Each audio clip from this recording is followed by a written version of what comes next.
And then there's our audience.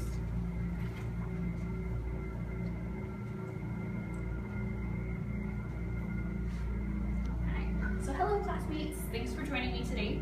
I would pretty much say it's safe to assume that we've all had our blood pressure assessed at some point, whether at a doctor's office, a hospital, or other medical facility. And we kind of all know the drill. They sit you down, they strap one of these guys onto your arm, they pump it up, give your arm a really big squeeze, and then often the nurse or assistant will say aloud the reading. We'll use like 120/80 for an example. And it seems to be something that's assessed a lot, but what exactly does it mean? And why is it so important? Why are they always assessing our blood pressure? So I hope today to be able to give you guys more information about why your blood pressure is important to assess, what they're assessing exactly, and then the normal and abnormal ranges for your blood pressure. So we'll go ahead and start with the basics. And what is your blood pressure? So blood pressure is a measure of the pressure inside your arteries as your blood pumps from your heart throughout the rest of your body. It's measured in millimeters of mercury because it's a pressure or a force inside the artery, so it's measured as a pressure. And it's often read as a ratio of systolic over diastolic. So in our example of 120/80, 120, the first number, is the systolic reading. And according to the National Institute of Health, that is, systolic is referring to the blood pressure when the heart beats while pumping blood.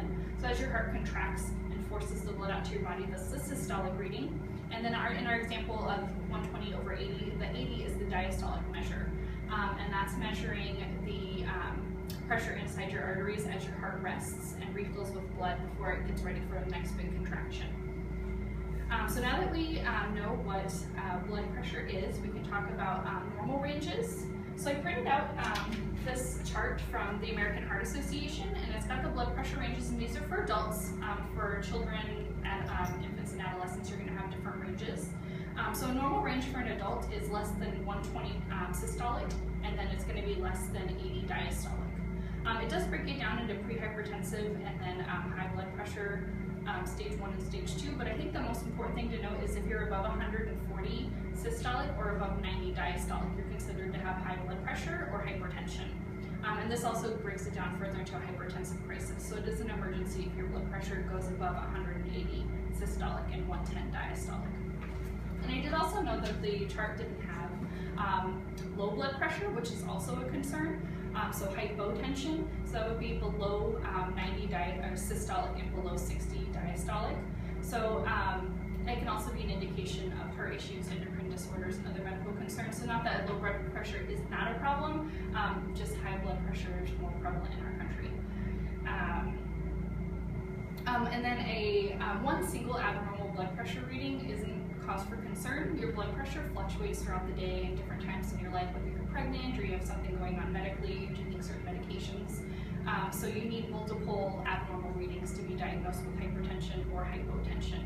So if you do have abnormal readings, you may want to discuss it with your doctor and they can give you more information. So now that we know what's being measured with our blood pressure and that the normal and abnormal ranges, we can talk about why your blood pressure is so important to measure. So hypertension can lead to organ damage. It increases your risk for heart disease and stroke. And according to the Center for Disease Control Prevention, the CDC, 1 in 3 Americans has hypertension. And of all the people with hypertension, only about 50% of those have their hypertension controlled. And unfortunately, it's often a silent disease. It's something you can have for years before it's brought to your attention or you start to suffer health problems due to it. So it's kind of a good thing to keep in mind because it's often something people don't pay attention to until there's something wrong. In summary, our blood pressure is the pressure inside of our arteries as our blood pumps. The normal ranges for adults is going to be below 120 or below systolic and below 80 diastolic. And it's important because it can silently lead to increased organ damage and increased risk for heart disease and stroke. So I know it may not be the most exciting topic, but it's something important to just keep in mind and to be aware of and to establish a baseline so you're more aware of